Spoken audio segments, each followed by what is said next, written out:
El 14 de octubre de 1978, en el sótano del Hospital del Condado de Mason, al norte de Washington, se abrió un expediente que no debía existir. La morgue oficial tenía 6 cámaras, así figuraba en planos y registros. Aún así, desde hacía años, circulaba un rumor entre el personal veterano. En el subsuelo había una puerta que no aparecía en ningún documento y que, según decían, no siempre estaba en el mismo lugar. La llamaban Morgue 7. En la madrugada del 14 al 15 llegó un cadáver sin nombre. No vino en ambulancia ni en coche funerario, y nadie del condado lo registró. Entró por la rampa trasera en una furgoneta sin distintivos, escoltado por 2 hombres de civil con credenciales federales que exigieron hablar a solas con el director. Días después empezaron a ocurrir cosas que nadie se atrevió a dejar por escrito. Años más tarde, ya con varios implicados muertos y el hospital en otras manos, apareció una carpeta gris en una caja fuerte olvidada. Llevaba un sello rojo y una línea. Expediente sellado. Morgue 7, 1978. Dentro había copias del libro de registro, un informe de autopsia incompleto y una declaración firmada por un empleado que pidió permanecer en el anonimato. Lo que sigue es su relato. Yo era auxiliar de patología y cuando faltaba personal también hacía de responsable del sótano durante el turno de noche. No suena importante, pero en un hospital pequeño lo es. La gente piensa que en la morgue todo es silencio y puertas cerradas, como si el trabajo fuera mirar cuerpos y ya. No es así.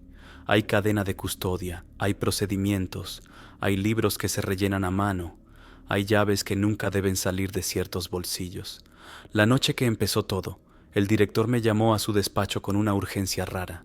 No era un hombre que bajara al sótano, y menos a esas horas.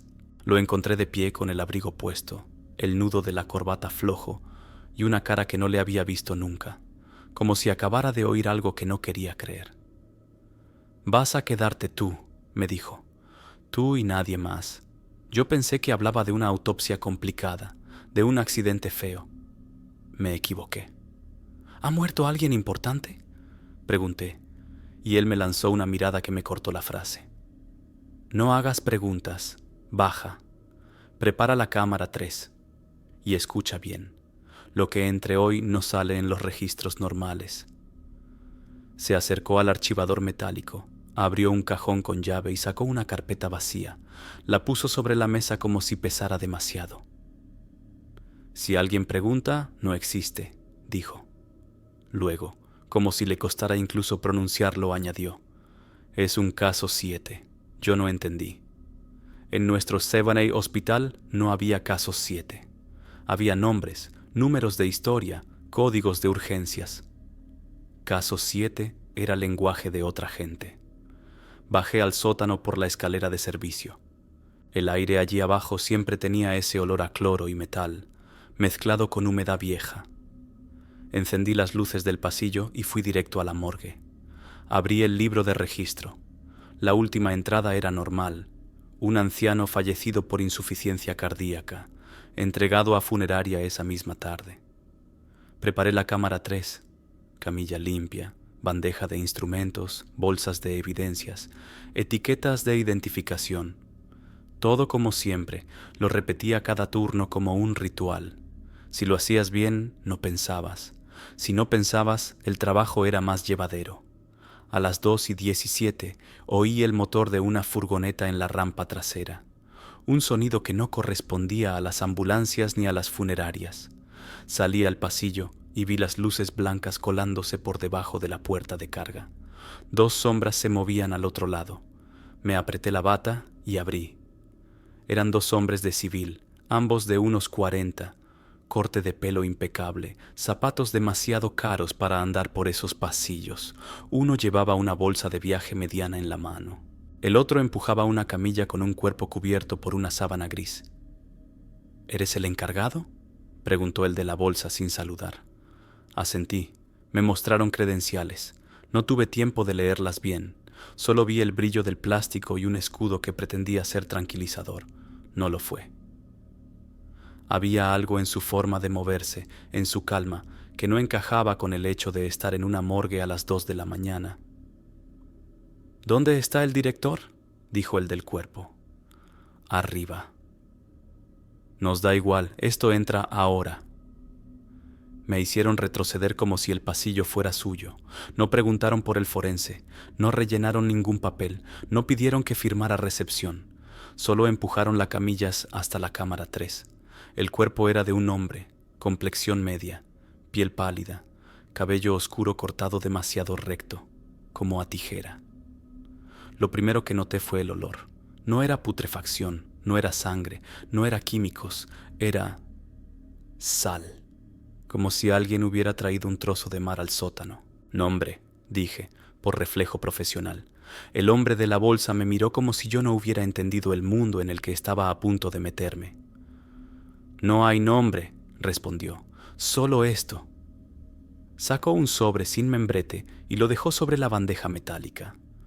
El papel parecía nuevo, pero el sobre estaba húmedo en una esquina, como si hubiera viajado mal. El otro hombre levantó una esquina de la sábana y me mostró el pie derecho del cadáver. En el dedo gordo había una etiqueta blanca, atada con hilo, con algo escrito a mano. 7 nada más, ni fecha, ni iniciales, ni número de historia, solo un 7. «El director sabe», dijo el de la bolsa, y luego, antes de irse, añadió algo que no olvidaré. «No le mires la cara más de lo necesario». Lo dijeron como una recomendación, pero sonó a orden. Se fueron sin despedirse, la puerta se cerró y el pasillo volvió a ser mío. O eso creí. Me quedé solo con el cuerpo y el sobre. Abrí el sobre. Dentro había una hoja con 2 frases mecanografiadas, sin firma. «No autopsia completa. No registro en sistema». Debajo, en tinta azul, alguien había escrito «No dejarlo solo». Me reí, una risa corta, nerviosa porque eso era absurdo. En la morgue todos están solos. Esa es la idea. Aún así, cerré la cámara con llave. Me fui al CCTV y pedí a mi compañero de seguridad, un tipo llamado Ray, veterano y cansado, que dejara la cámara fija en la puerta de la cámara 3. «¿Qué pasa?», preguntó. «Orden del director», dije. Ray se encogió de hombros y obedeció. En 1978 el CCTV era una pared de monitores y un zumbido constante, más analógico que útil. Las cintas se regrababan cada pocos días. Nada de eso estaba pensado para caso 7. Volví a la cámara 3 y me puse los guantes. Levanté la sábana un poco más. El hombre tenía la piel demasiado limpia, no por bien cuidado. Limpia como si hubiera estado en agua. Los labios, sin embargo, estaban resecos. Los ojos cerrados, las manos con uñas cortas y sin tierra. La cara era normal, no había deformidades, ni golpes, ni heridas visibles, y aún así, algo en él me dio una incomodidad inmediata. No era el miedo de ver un cadáver, yo había visto demasiados para eso. Era la sensación de estar frente a algo que no correspondía sería un cadáver. La temperatura me llamó la atención, puse el dorso de la mano cerca del pecho, y sentí frío, un frío profundo, estable, como el de una pared de hielo. Pero los termómetros de la cámara marcaban lo normal, 4 grados. No era la cámara, era él. Cubrí de nuevo el cuerpo y salí, cerrando con llave. A las 3:40 hice mi ronda de rutina. Pasé por el cuarto de calderas, por el almacén de ropa, por la sala de residuos. Todo normal. Cuando volví al pasillo de la morgue, vi algo en el suelo frente a la puerta de la cámara 3, una gota, no de sangre, agua. Me agaché.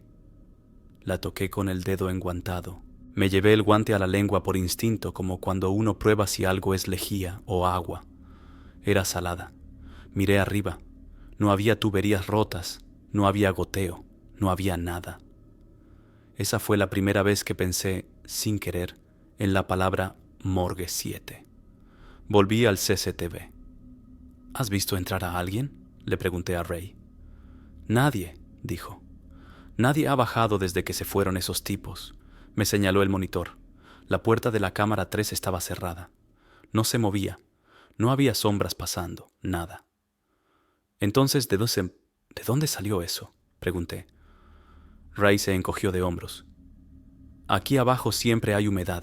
Te estás sugestionando. Quise creerlo.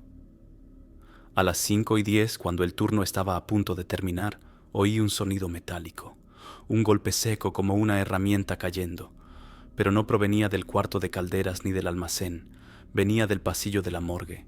Fui hacia allí con la linterna. El silencio era tan denso que escuchaba mi propia respiración dentro de la máscara.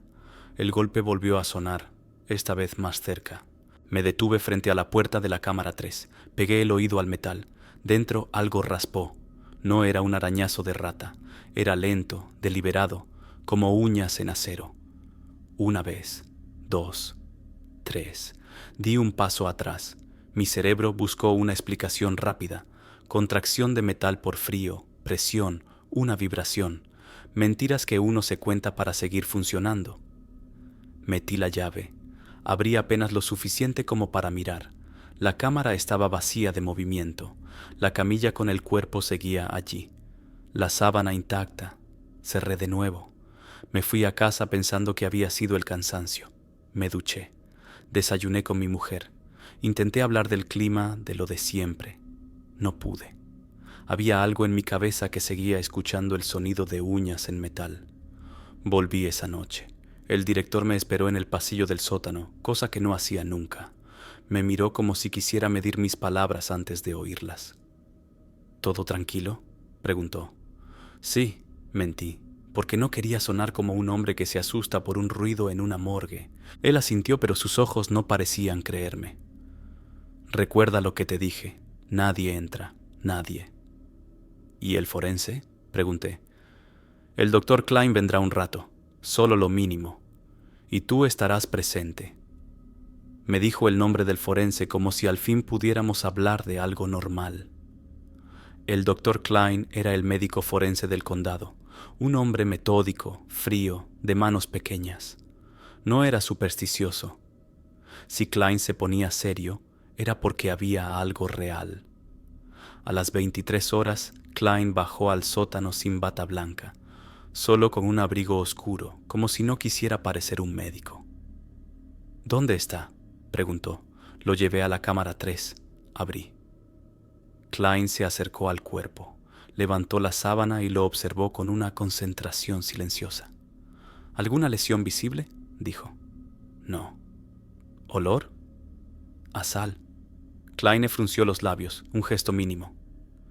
No debería. Sacó una pequeña libreta y anotó algo. Luego me miró. Me han dicho que no haga autopsia completa, pero necesito ver algo. Me pidió que preparara instrumentos. Hizo una incisión pequeña, casi quirúrgica, en la zona del abdomen. Ni siquiera parecía un corte en un cadáver. Era como un gesto de alguien que teme que el cuerpo responda. Klein abrió apenas y metió los dedos enguantados. Se quedó quieto un segundo. Lo vi tragar saliva. ¿Qué?, pregunté.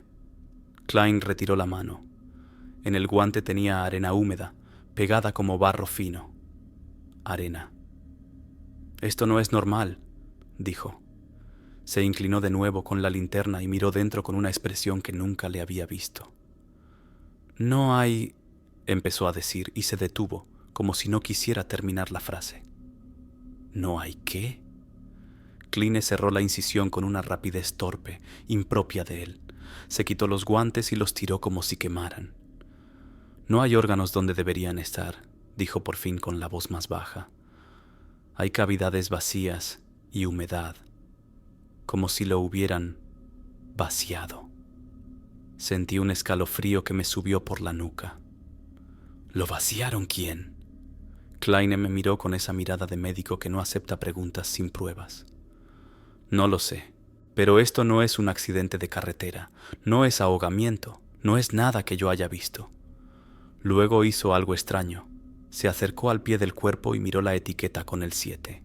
La tocó con un dedo, apenas. No es el primero, murmuró. ¿Qué dijo? Klein guardó la libreta en el bolsillo. No digas nada de esto. Si lo dices, te van a hundir a ti y a mí con el resto. ¿Entendido? No era un hombre de amenazas, por eso me asustó más. Esa noche, Ray y yo revisamos la cinta del CCTV. Klein había pedido que quedara grabado todo, por si acaso, aunque nadie lo había ordenado. Rebobinamos hasta el momento en que yo abrí la cámara. La imagen era borrosa, granulada. Se veía la puerta, se veía mi silueta, la de Klein. Se veía la camilla y la sábana. Durante un segundo, justo cuando Klein levantaba la sábana, la imagen parpadeó. Un fallo eléctrico. Un salto. Ray soltó una risa incrédula. ¿Ves? Glitch. Pero yo había visto algo. En ese parpadeo, en un solo cuadro, se insinuó una sombra arriba, pegada al techo, como si el techo tuviera profundidad, no una persona, algo largo, algo que no debería estar allí. Rebobina, dije. Ray lo hizo, otra vez, el parpadeo, el cuadro, la sombra. Eso es la interferencia, dijo, y aún así su voz sonó menos segura. Esa madrugada, a las 2:50, el ascensor de carga bajó solo. Lo oímos, ese zumbido viejo y pesado que hace cuando desciende. Nadie lo había llamado. Yo estaba en el pasillo. Ray estaba en CCTV. No había movimientos en las cámaras de planta baja. El ascensor llegó al sótano con un golpe suave. La puerta se abrió, y durante un segundo vi algo que me heló. En el panel de botones, entre el 6 y el B, había una luz encendida donde no había botón. Un hueco, un rectángulo de plástico viejo, iluminado con un 7. Parpadeó. Luego se apagó. Ray vino corriendo desde CCTV. ¿Quién bajó?, preguntó. Nadie, dije, y mi voz salió seca. Nos quedamos frente al ascensor. El pasillo parecía más largo de lo habitual, más oscuro en los extremos. «Cierra eso», dijo Ray. Lo cerré. Volvimos a CCTV. Y ahí fue cuando ocurrió lo primero que nadie supo explicar. En el monitor de la cámara 3, el cuerpo estaba en la camilla. Un segundo después, no estaba. No se vio abrirse la puerta, no se vio entrar a nadie, no se vio la sábana moverse. Simplemente, el cuerpo dejó de ocupar el espacio. Ray se llevó la mano a la boca. «No puede ser», dijo. Yo me puse de pie tan rápido que casi tiré la silla. Corrí por el pasillo de la morgue. Abrí la cámara 3 con manos que ya no me obedecían. La camilla estaba vacía. La sábana estaba doblada, como si alguien la hubiera quitado con cuidado y la hubiera dejado allí. No arrugada, doblada. Y debajo, en la bandeja de acero, había un charco de agua salada, extendiéndose en una forma que parecía demasiado intencional para ser un derrame. «No», murmuré. Ray llegó detrás de mí, jadeando. Miró la camilla vacía y soltó una maldición. «¿Dónde está?», dijo. Y esa pregunta, en una morgue, fue la cosa más absurda que había pronunciado nadie. Activamos el protocolo interno. Yo llamé al director. Me contestó al segundo, como si estuviera esperando la llamada. «¿Qué pasó?», preguntó y no sonó sorprendido. Sonó cansado. «Se fue», dije porque no había otra forma de decirlo. El cuerpo desapareció. Silencio. Luego una frase lenta. «No llamen a nadie». «¿Cómo que no?», dije. «Esto es un... no llamen a nadie», repitió con un filo que me dejó sin aire. «Quiero que revisen el sótano, todo, y no me vuelvan a preguntar». Colgó. Ray me miró como si yo hubiera hablado con un fantasma. «¿Qué dijo?». «Que no llamemos», respondí. Ray soltó una risa corta, rota. «¿Y qué hacemos?». «Buscar», dije, aunque en el fondo no sabía qué significaba buscar en un lugar donde las cosas se desvanecen en una cámara. Registramos cada cuarto, calderas, residuos, almacenes, pasillos de servicio, habitaciones de mantenimiento. Nada, ningún rastro, solo humedad. Hasta que a las 4:05 un guardia de mantenimiento, un chico joven llamado Peter, llamó por radio con la voz temblorosa. «Estoy en el conducto norte. Hay sangre». Fuimos corriendo. El conducto norte era un respiradero grande, a 2,5 metros, detrás de una rejilla atornillada. La luz de mi linterna reveló una línea roja que bajaba desde la rendija, lenta, como una lágrima espesa. Peter estaba pálido, con las manos manchadas de óxido. Abrí un poco y vi, dijo, y no pudo terminar. Subí por una escalera, desatornillé la rejilla, metí la linterna. Lo que vi dentro no se pareció a nada que hubiera visto en un hospital. Había una cabeza humana, encajada en el metal, como si la hubieran empujado desde el otro lado. Los ojos abiertos, vidriosos, la piel húmeda, los labios resecos, y aún así el olor seguía siendo el mismo: sal, metal y algo parecido al ozono. Bajé de la escalera sin decir una palabra. Ray me miró esperando que yo lo nombrara. No pude. El director llegó 10 minutos después con el Dr. Klein y 2 hombres que no había visto nunca. No eran policías locales, no iban uniformados. Su forma de mirar el conducto era demasiado profesional. «Fotos», ordenó uno de ellos. El director me miró. «Nadie habla», dijo. Y esa madrugada, como si el hospital se hubiera convertido en un lugar sin reglas, empezaron a encontrar partes.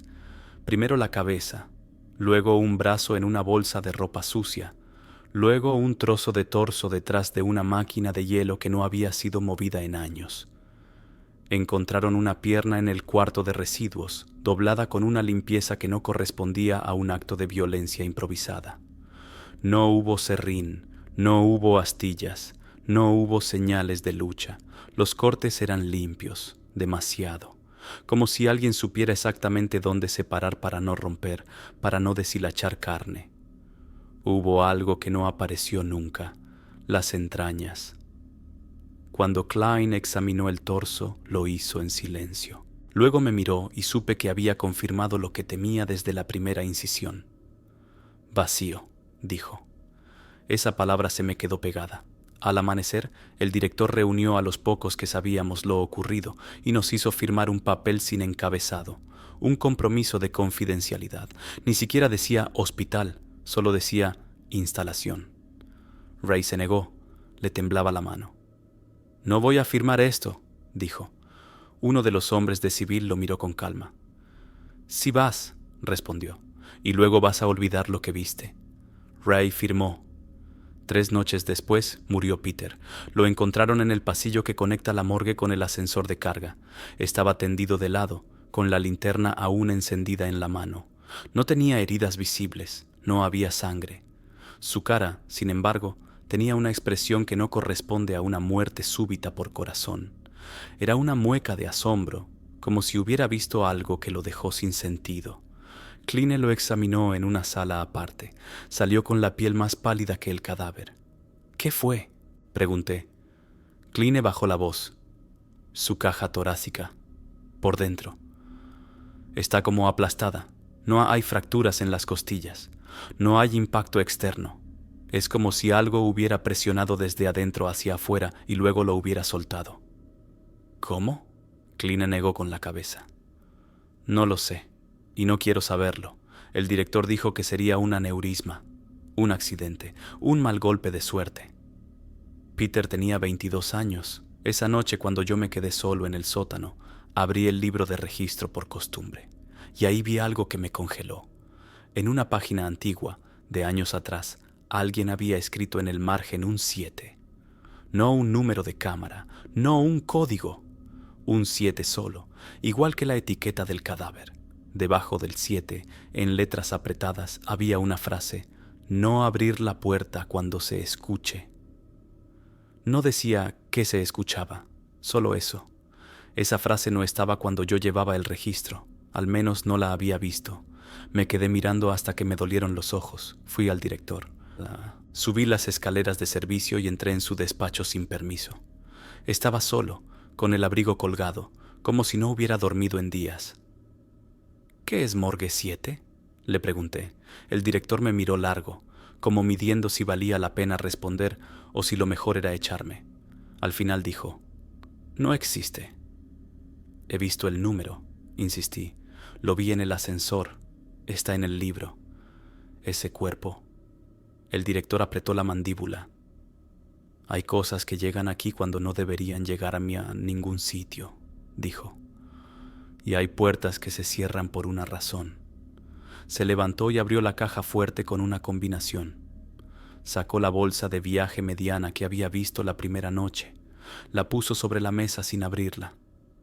«Esto no lo has visto», dijo. «¿Qué es?» «La prueba de que no estás loco», respondió, y su voz tembló apenas. «Pero si la miras, ya no podrás volver atrás. Yo debería haberme ido. No lo hice». El director abrió la bolsa. Dentro había fotografías Polaroid, varias, todas antiguas, algunas amarillentas.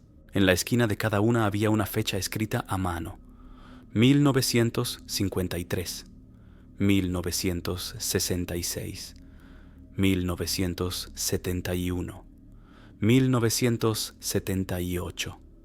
En todas se veía lo mismo: una camilla, una puerta metálica y una placa oxidada que decía Morgue 7. La placa era real. Sentí el estómago encogerse. «¿Dónde está esa puerta?», pregunté. El director cerró la bolsa como si le ardiera. «No lo sé», dijo. «A veces aparece, a veces no». Me obligué a respirar despacio.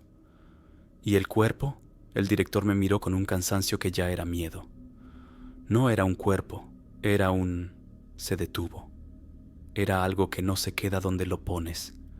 Bajé al sótano con una certeza que me daba asco. El hospital no era el edificio que yo creía. Esa madrugada, a las 1:12, las luces del pasillo de la morgue parpadearon, 1, 2, 3 veces. Luego se estabilizaron, pero el ambiente cambió. El aire se volvió más frío. No frío de cámara, frío de invierno en un lugar que no debería tener ventanas.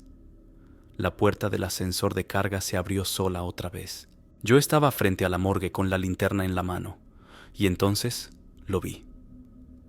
Al final del pasillo, donde antes solo había una pared con tuberías, apareció un tramo extra de corredor. No había estado allí. Lo sabía porque yo había pasado por ese punto cientos de veces. Esa pared era el límite. Ahora no lo era. Había un pasillo estrecho, con el suelo húmedo, y al final una puerta metálica con una placa oxidada. Morgue 7. No lo pensé. Si lo hubiera pensado, no habría dado un paso. Avancé. El pasillo olía a mar, no a humedad, a mar, a algas, a sal vieja y a algo más, un olor animal pero suave, como piel mojada. La puerta estaba entreabierta, apenas. Mi mano tembló cuando la empujé. Dentro, el cuarto era más grande de lo que el edificio permitía. No encajaba en el plano mental que uno tiene de un sótano. Las paredes de hormigón estaban húmedas como si sudaran. Había camillas antiguas, de metal, varias, alineadas, etiquetas colgando de algunas, etiquetas con años escritos a mano: 1953, 1966, 1971. En una esquina había un montón de bolsas negras, viejas, apiladas como basura. Y en el centro, sobre una camilla, estaba el hombre del caso 7. No acostado, sentado, con la espalda recta, las manos sobre las rodillas, la cabeza ligeramente inclinada hacia mí, como si me hubiera estado esperando. Me quedé clavado. Mi cuerpo quiso huir, pero mis piernas no respondieron. Sus ojos estaban abiertos, no parecían ojos de cadáver. Me miraban con una calma que me dio náuseas. Quise hablar, no pude. Entonces, muy despacio, el hombre giró la cabeza hacia un lado, como si escuchara algo que yo no escuchaba. Y supe, sin ninguna explicación racional, que no estaba solo en esa sala. La humedad en las paredes goteó. Un sonido suave, como un arrastre, vino del techo. Yo levanté la linterna, y la luz reveló algo que no era una persona pegada al techo, pero tampoco era nada. Era una forma larga, oscura, como una sombra con volumen. Se movía con lentitud como si respirara. La linterna parpadeó. En ese segundo vi algo en el pie del hombre sentado. Había una etiqueta nueva, blanca, limpia, atada con hilo. No tenía un 7, tenía mi nombre. Lo vi, lo leí, y mi sangre se hizo hielo. En ese instante la puerta detrás de mí se cerró con un golpe seco. El sonido retumbó como un disparo en el hormigón. Me giré, desesperado, y tiré del picaporte. No se movió. Golpeé. Nada. La puerta no cedía. Algo se desplazó en el techo, más rápido. El hombre sentado abrió la boca. No salió una voz humana. Salió un sonido húmedo, como si el aire pasara por agua. Yo perdí el control. Empecé a gritar, a golpear la puerta, a suplicar a quien fuera que me oyera. Y entonces, sin que yo lo pidiera, la puerta se abrió. Me caí hacia afuera. El pasillo normal estaba allí, el pasillo que siempre había existido. Detrás de mí ya no había corredor extra, solo una pared con tuberías. Me quedé en el suelo temblando con la linterna en la mano como un niño. Ray apareció corriendo desde CCTV. «¿Qué haces aquí?», me gritó. «Te estuve llamando por radio». Yo no podía formar palabras. Ray me sacudió. «Dime qué pasó». Logré mirarlo. «La puerta», susurré. Ray me miró como si ya supiera cuál. «No digas eso», dijo, y su cara estaba tan pálida como la mía. «No digas ese nombre». Esa misma mañana, cuando el director bajó, no hizo preguntas. Vio mi cara y entendió algo. Sus ojos recorrieron el pasillo. Vio la pared. No vio el corredor, claro, pero vio algo en mí y decidió. A las 10:30 llegaron los dos hombres de civil otra vez. Los mismos. La misma bolsa. Entraron sin pedir permiso. Fueron al despacho del director. Se encerraron 1 hora. Luego bajaron al sótano. Yo los seguí de lejos, como un fantasma. Se pararon frente a la pared de tuberías. Uno de ellos tocó el hormigón como si pudiera sentir una vibración. Se miraron, no hablaron. El director se acercó a mí. «A partir de hoy no trabajas más aquí abajo», dijo. «¿Qué es eso?», pregunté, y mi voz sonó pequeña. El director me sostuvo la mirada. «Es una solución», respondió. «No una respuesta. Los hombres se llevaron la bolsa con las fotos, se llevaron las cintas del CCTV, se llevaron el libro de registro. Esa noche, el hospital tuvo un fallo eléctrico y el sótano estuvo cerrado por mantenimiento. 2 días después, el informe oficial sobre la muerte de Peter fue firmado como aneurisma. 1 semana después, Ray presentó su renuncia sin explicación. A mí me reasignaron a otra área, un trabajo limpio, arriba, lejos del metal y del frío. Durante meses me dije que había sido una alucinación por estrés, hasta que un día el director me llamó a su despacho cuando el hospital estaba vacío. No parecía un director, parecía un hombre derrotado. «Te voy a dar algo», dijo. Abrió la caja fuerte. Ya no quedaba bolsa, solo una foto. «Esta es tu prueba», dijo y me la tendió. «Y tu condena. Si la guardas, vas a pensar en esto toda tu vida. Si la quemas, quizá duermas». Yo la tomé con manos temblorosas. Era una Polaroid. Se veía la puerta metálica con la placa Morgue 7. En la esquina, la fecha, 1978. Y en el reflejo del metal, apenas visible, se veía una silueta detrás del fotógrafo. Una sombra alargada, pegada al techo, como un brazo imposible. El director me miró como si hubiera envejecido 10 años. «Si algún día preguntas por qué en voz alta», dijo, «esa puerta te va a escuchar». Guardé la foto, me fui del hospital al año siguiente. Me mudé, cambié de trabajo. Intenté construir una vida que no oliera a sal. Pasaron los años. El hospital fue renovado. Cambiaron puertas, cambiaron planos, cambiaron directores. Pero algunas cosas no cambian. Cada cierto tiempo sueño con un pasillo que aparece donde no debe. Sueño con una placa oxidada. Sueño con una etiqueta blanca atada a un dedo. Y siempre despierto con la misma sensación, que hay lugares en los que el edificio no termina donde debería terminar. Hoy cuento esto porque ya no queda nadie que me pueda llamar mentiroso y obligarme a callar con autoridad. Porque los que firmaron papeles ya están muertos. Porque Ray murió sin hablar del tema, porque el Dr. Klein se llevó sus libretas a la tumba y porque todavía conservo esa foto. De vez en cuando la saco del cajón y la miro. Siempre me fijo en lo mismo, la placa, el metal, el reflejo. La primera vez que la tuve, hace décadas, pensé que la sombra era un fallo de la luz, un defecto del flash, una mancha. Ahora sé que no. porque hay un detalle que no vi hasta mucho después.